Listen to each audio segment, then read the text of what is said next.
El diodo LED es un diodo, justamente, un semiconductor, el cual emite luz cuando se lo polariza en directa. Así como cualquier diodo, lo podemos polarizar en directa, o sea, le hacemos circular corriente desde el ánodo al cátodo, o lo podemos polarizar en inversa y que no me permita una circulación de corriente.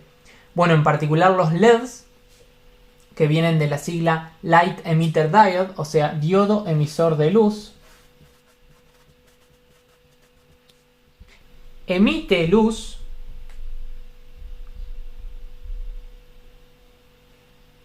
se produce una radiación luminosa debido a la recombinación de los portadores en la zona de la juntura de la unión, por el efecto de la electroluminiscencia. A diferencia de las lamparitas, las lámparas incandescentes comunes, las cuales el filamento se calienta, acá no tenemos una incandescencia de un filamento, sino que tenemos una radiación emitida y es en una sola frecuencia, o sea, emito radiación en una sola frecuencia, entonces obtengo luz de un solo color puro, a diferencia de la lamparita incandescente, la cual emite un montón de frecuencias, un espectro muy grande, y terminamos viendo una luz blanca o amarilla. En el LED emito una sola frecuencia y eso hace que obtenga un solo color de luz. El símbolo en circuitos del diodo LED es el símbolo de un diodo común al cual se le agrega una o dos rayitas,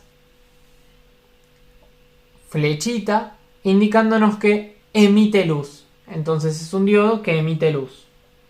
Obviamente, ánodo y cátodo siguen siendo los mismos.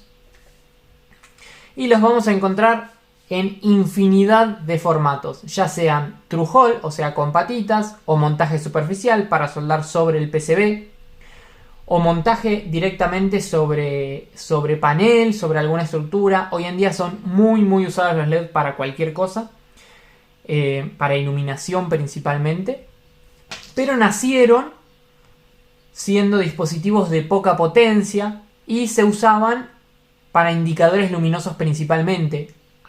Al principio, cuando nacieron los LED, solo se lo usaban para eso. Entonces la forma básica que tenemos del LED es la típica cápsula redondita, en donde tenemos nuestro ánodo y nuestro cátodo.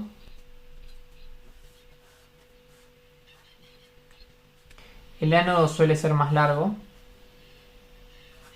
Este es el cátodo, ánodo. Esto es una cápsula de epoxi. Y lo que tenemos acá es un conductor. Vamos a dibujar en violeta. Acá tenemos la juntura con un sustrato especial. Y acá tenemos un conductor que nos hace la unión. A veces abajo se encuentra una suerte de cacerolita, que es un reflector, y me manda la luz hacia arriba. Entonces, esta sería la juntura. Ahí tengo la juntura, vamos a usar otro color. Ahí tengo la juntura de mi semiconductor. Entonces, adicionando distintos materiales, distintos sustratos a mi unión, hace que tenga diferentes anchos de la zona de deflexión de mi juntura, y eso hace que emita luces en diferentes radiación, o sea, diferentes frecuencias, con lo que obtengo LEDs de distintos colores. Acá les dejo una tablita en donde vemos la caída de tensión del diodo en directa, o sea, el umbral de tensión que tengo que superar para que empiece a conducir y por lo tanto que emita luz, dependiendo del color del LED. Este formato de LED que viene redondo en 5, 3 o 10 milímetros tiene una parte plana. Esta es la parte plana, la que nos indica cuál es el cátodo. Me quedó al revés que como está este, pero este es el cátodo y este es el ánodo.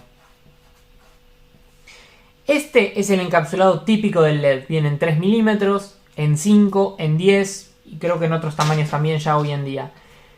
Pero existen muchísimos más encapsulados. La manera de energizar o de manejar o excitar a los diodos LED es variada. Como saben, tenemos que hacerle circular una corriente eléctrica polarizándola en directa y conseguir la radiación lumínica que buscamos. La intensidad de la luz va a depender de la corriente o de cuánta corriente circule por el LED. Y una de las prácticas más usadas cuando se buscan LEDs de iluminación es utilizar fuentes de corriente, para así asegurarnos que la luminosidad sea constante. Pero no nos vamos a meter con eso hoy, vamos a energizar un LED con una fuente de tensión, que es el caso más simple de energización de un LED. Entonces, vamos a tener algún ejemplo donde tenemos una fuente de tensión, la resistencia del LED para limitar la corriente y mi LED. Vamos a suponer que esta fuente es de 12 volt, esta fuente que se llama E1 es de 12 volt. A mi resistencia le voy a llamar resistencia de LED y mi diodo va a ser, el diodo LED va a ser el diodo 1. Bueno, por acá va a circular una corriente en este sentido.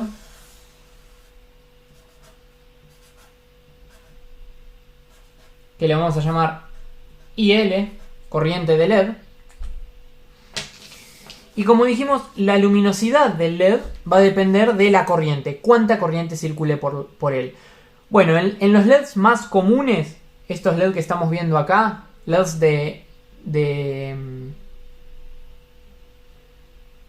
LEDs de indicadores lumínicos, la corriente máxima es de 20 mA. Entonces se manejan corrientes de 5, 10, 15, 20 mA máximo. Si no se quiere llegar a 20, se maneja un 15 mA como una luminosidad alta y un 5 mA como una luminosidad baja. Entonces si busco luminosidad alta, vamos a ir por la opción de 15 mA. Entonces con este dato de la corriente ya podemos obtener la resistencia RL. ¿Cuál es la caída de tensión del LED? Lo vimos recién en la tablita, pero si nos quedamos en los LED básicos, que son rojo, amarillo o verde, de cápsula difusa, que son los que se usan principalmente para indicadores luminosos, estamos hablando de una caída de tensión o un V gamma de 2 volt, entre 1,8 y 2,2 volt, o sea, de 1,8 a 2,2 volt. Usamos 2 volt en la práctica para hacer los cálculos. Entonces planteamos nuestra malla, 12 volt es mi fuente, menos la caída de tensión de RL, menos la caída de tensión de mi diodo BD1 o V gamma. Como toda malla cerrada es igual a 0 por ley de Kirchhoff, entonces tenemos BD1, 2 volt y BRL es lo que quiero averiguar. Entonces 12 volt menos 2 volt es igual a BRL, lo cual es la caída de tensión de la resistencia, que es igual a la resistencia RL por la corriente IL. Bueno, nosotros sabemos que IL son 15 mA porque queremos que el LED encienda con una luminosidad alta. Entonces 10 menos 2 12 menos 2 tengo 10 volt. La corriente pasa dividiendo, 15 mA me da RL. Por lo tanto, RL es igual a 666 ohms. Ahí después veré si elijo un valor comercial más cercano. Si lo pongo más arriba, el LED va a prender menos porque es una resistencia más grande, y si lo pongo más chico, el LED va a prender más porque es una resistencia más chica, me permite más corriente. Entonces, ojo cuando elija el valor comercial de la resistencia. Resistencia más chica, corriente más grande. Resistencia más grande, corriente más chica. Esta sería la manera de calcular una resistencia de LED. Para un LED típico, común, un LED difuso, con una luminosidad de 15 mA.